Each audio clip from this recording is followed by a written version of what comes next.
एक डॉन धार्मिक हो सकता है? आखिर कैसे गैंगस्टर ने अपनी पहचान देश और दुनिया में सबसे बड़े गैंगस्टर नेटवर्क के तौर पर बना ली?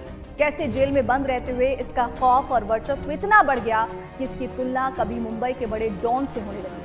और इससे भी बड़ा सवाल, क्या लॉरेंस बिश्नोई सिर्फ एक गैंगस्टर है या फिर उसने धर्म, राष्ट्रवाद और सोशल मीडिया के सहारे अपनी एक ऐसी छवि तैयार कर ली है जो युवाओं के एक वर्ग को प्रभावित कर रही है? हमारे साथ इसी मुद्दे पर बात करने के लिए हमारे साथ सहयोगी जुड़ रहे हैं जितेंद्र शर्मा।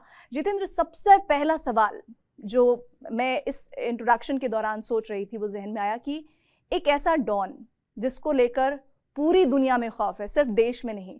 जिन किस्सों का भी हम आगे बात करेंगे उन किस्सों के जरिए पता चलेगा कि लॉरेंस बिश्नोई का खौफ किस कदर हावी है, जिसने आज तक किसी को थप्पड़ नहीं मारा, बंदूक नहीं उठाई, वो इतना बड़ा सनातनी कैसे हो सकता है? जी बिल्कुल प्रीति, देखिए अच्छा सवाल है। और खास बात ये कि पहला डॉन, मैंने 25 साल मुझे हो गए क्राइम रिपोर्टिंग करते हुए। इस 25 साल के अपने पूरे एक्सपीरियंस में अगर मैंने कोई पहली बार देखा तो एक ऐसा डॉन देखा जिसने कभी बंदूक नहीं उठाई, गोली नहीं चलाई, किसी को थप्पड़ नहीं मारा, बस उसका एक इशारा और सामने वाले का काम तमाम। तो आप समझिए किस तरीके का ऑरा उसका है। मुंबई में डी कंपनी, आपने सुना होगा, देश में डी कंपनी का नाम सबसे बड़ा माना जाता है, दाऊद इब्राहिम। अब दाऊद इब्राहिम के नाम को एक तरीके से कहा जाए तो इसने मुंबई से लेकर पूरे देश के अंदर लगभग खत्म कर दिया है। डॉन मतलब लॉरेंस बिश्नोई। इस तरीके की छवि, इस तरीके का ऑरा ये अपना बनाने की कोशिश कर रहा है। और खास बात ये कि ये खुद की छवि एक तरीके से एक सनातनी भी बनाने की कोशिश करता है। जब ये जेल में होता है, जो हमें पता चला, जो जेल के अधिकारी थे, जो दिल्ली की तिहाड़ जेल में बंद रहा काफी लंबे समय तक, अभी साबरमती जेल के अंदर बंद है गुजरात की, तो ये डेली सुबह उठकर सूर्य नमस्कार करता है। सूर्य नमस्कार जिस वक्त ये करते हो तो आपने फिल्मों में देखा होगा, जब एक डॉन सुबह उठकर कोई एक्सरसाइज करता है, कुछ करता है, तो उसके चारों तरफ उसके गुर्गे खड़े होते हैं। तो ठीक इसी तरीके से इसके चारों तरफ एक सर्कल बन जाता है सूर्य नमस्कार करते हुए, और ये सूर्य नमस्कार करता है। उसके बाद ये एक पाठ करता है भगवान का, उस दौरान भी इसी तरीके से इसकी सिक्योरिटी रहती है। जेल में कहीं भी जाता है सिक्योरिटी रहती है। हर सोमवार को, अब सावन चल रहा है तो सावन में पता चला है कि पूजा करता है, सोमवार के व्रत भी रखता है, मंगलवार के व्रत ये रखता है, पूर्णिमा के व्रत ये रखता है, इसके अलावा मौन व्रत भी ये रखता है। और अच्छा, एक और खास बात, मौन व्रत को लेकर ये कहा जाता है जब जब लॉरेंस मौन व्रत पर गया तो मानिए कि जल्दी कोई बड़ी घटना होने वाली। मतलब मौन व्रत यानी किसी का काम तमाम। बिल्कुल बिल्कुल, देखिए ऐसा अगर हम कहें तो सही है। बिल्कुल बिल्कुल, जब जब इसने मौन व्रत रखा तब तब समझिए कोई बड़ी वारदात हो चुकी है या होने वाली है। तो इस तरीके का ऑरा इसने अपना बनाया हुआ है। और पंजाब के युवा जो है वो इसको एक रोल मॉडल की तरह देखने लगे। इसी पर मेरा सवाल भी था कि एक ऐसा गैंगस्टर अभी तक, अगर हम इतिहास के पन्नों को पलटें, जैसा आपने कहा कि क्राइम रिपोर्टिंग में आपने अभी तक इस तरह का गैंगस्टर या डॉन का जिक्र नहीं देखा या नहीं सुना। क्यों ऐसा लॉरेंस बिश्नोई अपनी छवि को गढ़ने की कोशिश कर रहा है? क्या वो ये चाहता है कि जब भी उसकी बात हो तो उसके जो तमाम अपराध हैं उनकी बात तो हो ही, साथ ही इस पक्ष की बात हो और युवा उसको एक रॉबिन हुड की तरह देखें? क्या ये एक कोशिश उसकी हो सकती है? जी बिल्कुल, देखिए इस गैंग की यही कोशिश है और काम करने का भी तरीका बिल्कुल इनका ऐसा ही है। आप अगर इस गैंग में देखें तो तकरीबन प्रीति 1000 से 1100 के करीब इनके शूटर होंगे। और जितने भी शूटर हैं वो सारे युवा हैं, एकदम मान के चलिए 16 साल, 17 साल, 18 साल, 21 साल, 22 साल, मैक्स टू मैक्स 25 साल के युवा इनके शूटर बने हुए हैं। और आप यानी कि जो हमारे सोर्सेज में बताते हैं कि अगर लॉरेंस को सपोज किसी राज्य के अंदर, किसी छोटे से शहर में किसी वारदात को अंजाम दिलवाना है तो 5 मिनट लगेंगे इसके लिए, वहाँ शूटर खड़े हो जाएंगे जाकर और 10 मिनट के अंदर काम तमाम।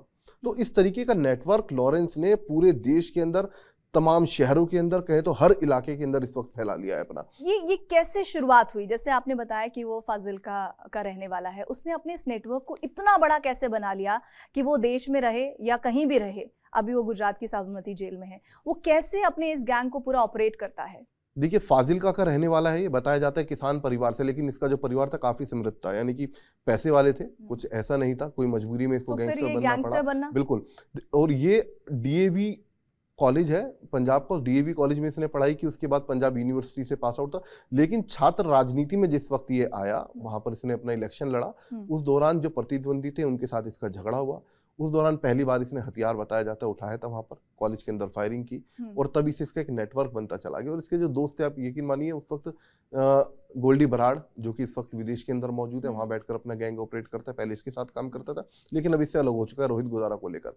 रोहित गोदारा इसका दोस्त था, इसके अलावा संपत नेहरा इसका दोस्त था। ये सारे एक ही कॉलेज के थे और उसी दौरान इन्होंने अपना गैंग बनाया और गैंग बनाकर इन्होंने वारदातों को अंजाम देना शुरू कर दिया था। यानी कि ये नहीं कह सकते कि पैसे की जरूरत थी या कोई ऐसा बड़ा क्राइम इसके परिवार के इसके साथ हुआ जिसके चलते ये गैंगस्टर बना। एक कहा जा सकता है शौक में, या फिर कह सकते हैं कॉलेज लाइफ में ये गैंगस्टर बनता अगर ये शौकिया भी किया जा रहा है तो ये बहुत ही खतरनाक है। लेकिन सलमान खान से ऐसी कौन सी रंजिश है? बाबा सिद्दीकी का केस हो या दूसरे और भी कई केसेस हो। हमने एक चीज़ और देखी है, चाहे कपिल शर्मा की बात कर लें, ये सेलिब्रिटीज के आसपास जो घटनाक्रम हो रहा है उस पर बहुत निगाह रखता है। इसकी कोई खास वजह आप देखते हैं? देखिए, कहने वाले ये कहते हैं कि पंजाब से निकलकर, यानी कि पंजाब, हरियाणा, राजस्थान में इसका नेटवर्क माना जाता था, लेकिन वहां से निकलकर ये बॉलीवुड तक पहुंचना चाहते थे। बॉलीवुड में पहुंचने के लिए सलमान को टारगेट किया गया, ऐसा बोला जाता है, और डी कंपनी के वर्चस्व को वहां पर इन्हें खत्म तोड़ना है। बिल्कुल। तो इसीलिए इन्होंने कपिल शर्मा हुआ, रोहित शेट्टी हुआ, इसके अलावा सलमान खान हुआ, आमिर खान हुआ, बाबा सिद्दीकी हुआ, अब उसके बेटे को भी इन्होंने धमकी दी, जिशान सिद्दीकी को। तो इस तरीके की वारदातों को अंजाम देने के पीछे मकसद ये है मुंबई के ऊपर अपना वर्चस्व कायम करना, माया नगरी पर एक तरीके से कब्जा करना। लेकिन इन सारी बातों को वो युवाओं के सामने किस तरह से ग्लोरीफाई भी करता है, ये भी हमने देखा है। जिस तरह के वो स्टेटमेंट कई बार हमने देखा है टेक्स्ट में आते हैं, और हमने कई बार आपके जरिए ही उन बातों को खुलासे के तौर पर दिखाया भी है। ये जो छवि अपनी बनाने की कोशिश कर रहा है, ये आने वाले वक्त में क्या डॉन जिसको माना जाता रहा है मुंबई का, उसकी रिप्लेसमेंट के तौर पर अपने आप को दिखाने की कोशिश है, या युवाओं को ये बताने की कोशिश है कि जो भी ऐसा होगा। कई बार हमने ये भी देखा कि जो एक पर्टिकुलर विचारधारा के खिलाफ बोला, उनको भी टारगेट किया गया। तो क्या आपको लगता है कि एक ऐसा डॉन जो पहले इस तरह के डॉन या गैंगस्टर्स नहीं हुआ करते थे, ऐसा लॉरेंस बिश्नोई अपने आप को किरदार के तौर पर ये गढ़ने की कोशिश कर रहा है? क्या आप ये मानते हैं?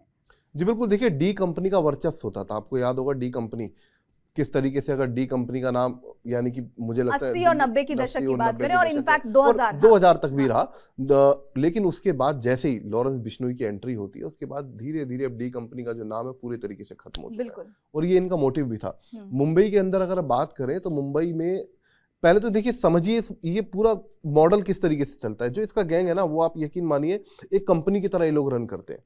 कंपनी जैसे आप एक मल्टीनेशनल कंपनी देखते होंगे, उसके अंदर हर किसी का अपना अपना काम है।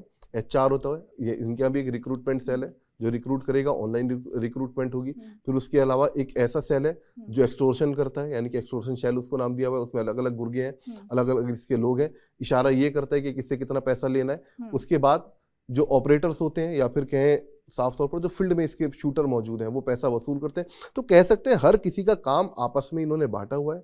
एकदम एक कंपनी की तरह ये लोग काम करते हैं, एक ऑर्गेनाइज तरीके से काम करते हैं।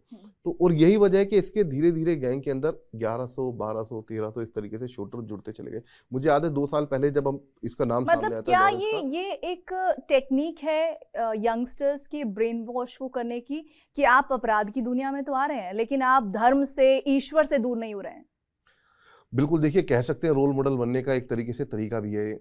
आपको याद होगा, इससे पहले कभी आपने देखा कि कोई गैंगस्टर पहले वारदात को अंजाम देता है, उसके बाद तुरंत एक वीडियो अपलोड करता है और बोलता है कि मैंने इसको मारा है, यानी कि कबूल करता है? ऐसा कभी नहीं हुआ। ये जो शुरुआत की, ये रोहित गोदारा ने और लॉरेंस गैंग ने शुरुआत की थी, और जो युवा थे ना, इनके इसी अंदाज को देख के इनकी तरफ खिंचते चले गए। जो ऐसा लगता है जांच एजेंसियों को कि इनको अपना रोल मॉडल मानने लगे। जिस वक्त मुझे याद है 4-5 साल पहले की बात है, ये कोर्ट के अंदर आया था, दिल्ली के एक लोअर कोर्ट के अंदर पेशी के दौरान। मैं वहाँ पर मौजूद था, पहली मर्तबा था जब मैं लॉरेंस को देखना चाहता था करीब से। स्पेशली मैं उस दिन, मेरा कोई ऐसा काम नहीं था, लेकिन मैं उस पेशी पर गया था सिर्फ लॉरेंस को मिलने के लिए, देखने के लिए। मैं दूर तक खड़ा हुआ था, दूर से मैंने देखा बड़ा लावा लश्कर पुलिस का आ रहा है, और पुलिस के लावा लश्कर के बीच में मेरी नजर दिख रही थी, कहाँ है वो? है लॉरेंस, एक स्मार्ट सा छोटी सी हाइट का लड़का। वो जो स्वैग वाली बात हम करते हैं, जो हम फिल्मों में देखते हैं कि एक अपराधी आ रहा है, वही अंदाज ऐसा था कि आप यकीन मानिए वहां जितने खड़े लोग थे सारे लॉरेंस को ऐसे देख रहे थे। यही वजह है कि जितने युवा हैं वो इसको रोल मॉडल मानने लगे। मतलब एक जो इमेज अमूमन हम लोग टीवी पर देखते हैं जिसमें उसने हुडी पहना हुआ है, उसकी मूछें उसने ताव दी हुई है, और एकदम एक ऐसा लुक जो एकदम जो क्या बोलते हैं कि एंग्री यंग मैन टाइप का लुक उसका आ रहा है। यही आई थिंक जो आप बताना चाह रहे हैं। फोटोग्राफर वहां खड़े हुए थे, उन्होंने बोला लॉरेंस तो एकदम जिस तरीके से उसने घूमकर अपना एक पोज दिया, वो अपने आप में एक बड़ी बात थी कि गैंगस्टर इस तरीके से, यानी कि मानिए। और यही वजह थी कि जितने पंजाब के कहो, हरियाणा के कहो, राजस्थान के कहो, अब मुंबई के भी कहो, जितने थे धीरे धीरे जितने युवा थे वो इसको एक रोल मॉडल मानने लगे। सबसे महत्वपूर्ण भूमिका इसमें यूट्यूब ने निभाई, जिनकी रील्स लगातार वायरल होती चली गई।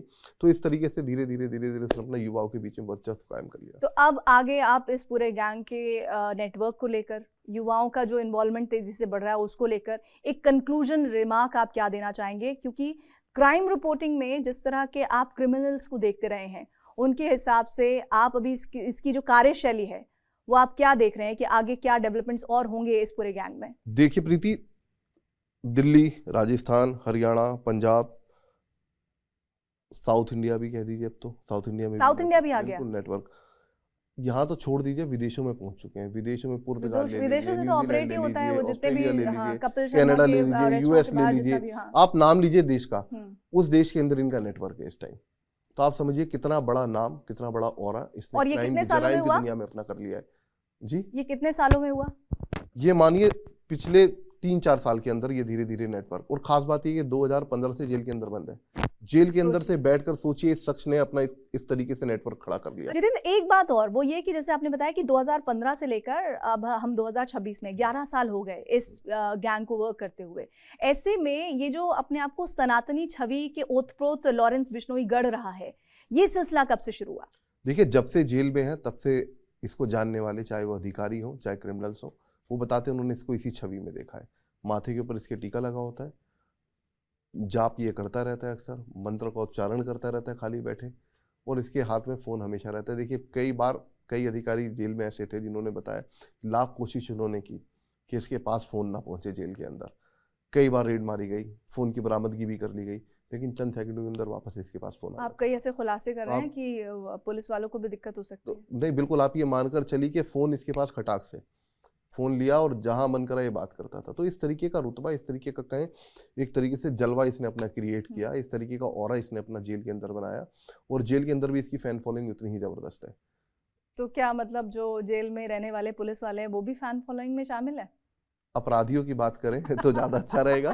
तो इतना है कि अब इसका ऑरा एक तरीके से कहा जाए तो एकदम, यानी कि अब देश से निकल के विदेशों तक पहुंच चुका है। तो सबको पता है कनाडा ने, अमेरिका ने बकायदा, पंजाब के फाजिलका से निकला हुआ एक लड़का पहले देश में अपनी छवि को गैंगस्टर के तौर पर टर्न करता है डॉन के रूप में, और अब पूरी दुनिया में इसने अपने नेक्सस को, अपने नेटवर्क को एक्टिव किया हुआ है। कनाडा, अमेरिका दोनों की सरकारों की नाक में दम इसने किया हुआ है। हाल ही में प्रेस रिलीज आई है जिसमें बताया गया किस तरीके से ये लोग वहाँ ऑर्गेनाइज क्राइम को अंजाम दे रहे हैं। तो आप समझिए किस तरीके से भी धीरे धीरे गैंग पूरा फैल चुका है। जितेंद्र, अभी तक आपने जितनी भी बातें बताई हैं, ऐसा लग रहा है कि हम ये किसी जिंदगी के गैंगस्टर की नहीं बल्कि एक पर्दे के गैंगस्टर्स की कहानी को हम बयां कर रहे हैं। लेकिन कुछ और भी बातें हैं शायद लॉरेंस बिश्नोई को जो बाकी डॉन या बाकी गैंगस्टर से अलग करती हैं, वो क्या है? देखिए, आपने डॉन अक्सर देखे किस तरीके के, बड़ी दाढ़ी, हाथ में तमंचा, और इसी तरीके से आपने देखा लबादा ओढ़े हुए थे, कुछ लंबे से कपड़े, अजीब से। हाँ। लेकिन ये बिल्कुल अलग है एकदम। आप देखेंगे शानदार जीन्स, ब्रांडेड, इसके अलावा ब्रांडेड शर्ट, गुची के जूते, कैप, एकदम, यानी कि आपको लगेगा ही नहीं कि ये डॉन जा रहा है यहाँ से। एकदम स्मार्ट लड़का, छोटी सी एज का लड़का, और एकदम फुल कॉन्फिडेंस के साथ। उम्र है? उम्र बामुश्किल मुझे लगता है 30-35 के बीच में, 30 भी नहीं हुई होगी शायद। तो समझिए आप किस तरीके से अपने आप को एकदम स्मार्ट रखता है, दिखने में भी और बातचीत करने में भी। इसके अलावा खुद को धार्मिक दिखाने की लेकिन कोशिश हम करता अपने है। व्यूअर्स को बता दें, हम ग्लोरीफाई नहीं कर रहे हैं, हम बता रहे हैं कि अपराध की दुनिया का एक शख्स ऐसा है। इसका मतलब ये नहीं है कि आप उससे प्रभावित हो जाएं, क्योंकि अपराध करने और अपराध करवाने की सजा क्या होती है आप हम सब जानते हैं। 15 साल से जेल में है, ये आप समझिए कितने मुकदमे उसके ऊपर दर्ज हैं। लगता नहीं कि अभी फिलहाल आ पाएगा। तो अगर वो खुद को ऐसे रखने की कोशिश करता है, अगर कोई इसको रोल मॉडल मानता है, तो समझिए अगर उसको रोल मॉडल मानेंगे तो आपकी भी जगह फिर वहीं जाएगी अगर उसको फॉलो अप करते हैं। बिल्कुल, शुक्रिया जितेंद्र इस जानकारी के लिए, हमसे बातचीत करने के लिए। लॉरेंस गैंग को लेकर जो इस वक्त आप सुन रहे थे जितेंद्र से, वो एक फिल्मी कहानी से कम नहीं लगती, लेकिन ये हकीकत है। और जिस तरह से ये पूरा गैंग और लॉरेंस बिश्नोई अपने इस काम को बढ़ा रहा है, उसकी कोशिश, उसका मकसद साफ नजर आता है कि वो मुंबई में डॉन जो अभी तक एग्जिस्ट करता था, उसकी पूरी छवि को हटाकर अपने आप को वहां पर रिप्लेस करना चाहता है। और वो सिर्फ मुंबई या देश में नहीं, पूरी दुनिया में अपने नेटवर्क को एक्टिव रखना चाहता है।